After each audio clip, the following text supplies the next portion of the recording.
So first step, remove the 6 rubber bumpers that are on the front of the monitor, the bezel,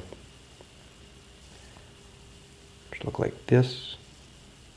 There are then 6 screws around the corners and to the left and the right of where the web camera goes that also need to be removed.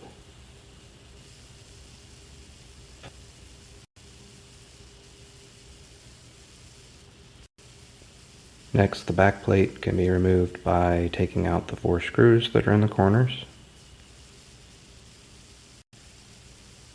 Be careful whenever you take the back plate off, there's wires at the bottom, so you want to gently lay it down on its back. Next, remove the 4 different screws that are holding the monitor in place, making sure that prior you remove the cable from the back of the monitor, located here. I did this by peeling back the tape and then with my fingernails lightly pulling back on this connector, and it slid out without any issue. After taking the 4 screws out of each side of the monitor and peeling back the plastic that's pictured here that has the connector in it, the actual panel is free to move, so you can take that away to put the new one down where the other one was. I now have the replacement panel in place with the arms down, so I'm going to screw them back into place with the 4 screws that go on each side.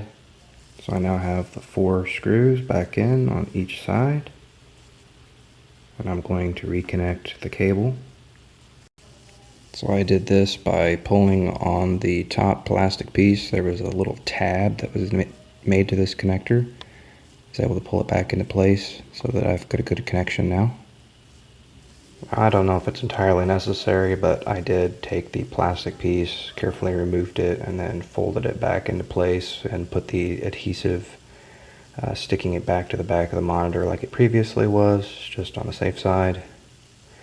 Now I'm going to put the back cover back on by reattaching the 4 screws that are in each corner of the back plate.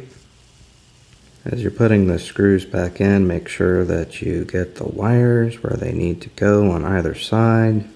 So whenever you put the front cover back on, you're not going to have problems. Here is the other side, where you can see that I folded this around. I now have the 4 screws back in, and I'm ready to put the 6 on for the faceplate. There's snaps on the faceplate, so the first thing you want to do is snap those into place before you put the screws in. Once the screws are back in, put the rubber bumpers back, and we're back in business. We have a working monitor again. So this is for the Clevo P170SM, and I'm a very happy customer.